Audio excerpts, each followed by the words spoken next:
First we need to remove the original anti-rattle stud out of the hitch. We take that out and we discard it, no longer required. Then we install our replacement anti-rattle stud as follows.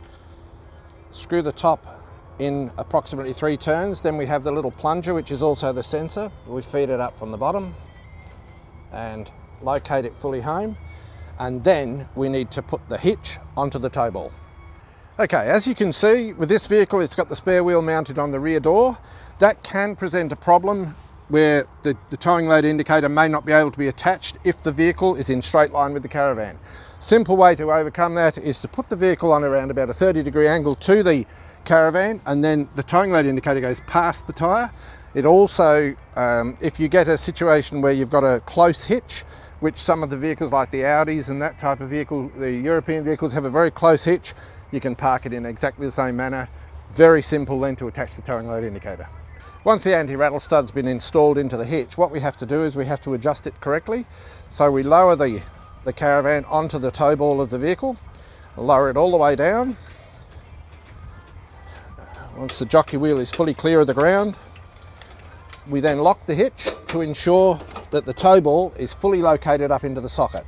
Once we've done that, pressing the pin in, we can then by hand just adjust this anti-rattle stud in until it stops, and you'll notice the pin actually rises out.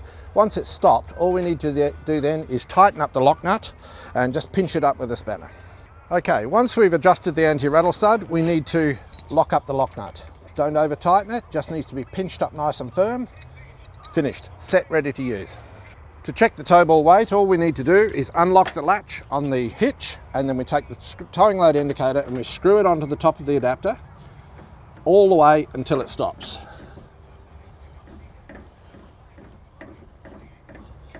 You'll notice that because the vehicle is parked on this angle, plenty of room to put it in, nice and easy to see. Okay, what we need to do now, we've screwed it on, is we need to settle the gauge. The easiest way to do that is just put your foot on the hitch, on the drawbar of the caravan, and just let it move up and down, and it will actually finish up giving you the same reading every time you do it. One of the major benefits of this device is you can actually check your ball weight while you're loading your caravan. So you can place it on the hitch, and you can keep an eye on it while you're putting the whatever you're putting into your van in there, and you can move it around to check the ball weight. The other important thing is that we are checking the ball weight at the actual height that you're towing the vehicle. We found that in a number of cases where you change the height of the drawbar, the actual ball weight changes quite considerably. As you can see, this vehicle tows this van at about 540 millimetres between the hitch and the ground. Okay, you'll notice if you use an alternative weighing device available on the market that in this particular case it's considerably lower. The hitch is considerably lower. It's down at 415 millimetres off the ground, which can make a considerable difference to the actual ball weight.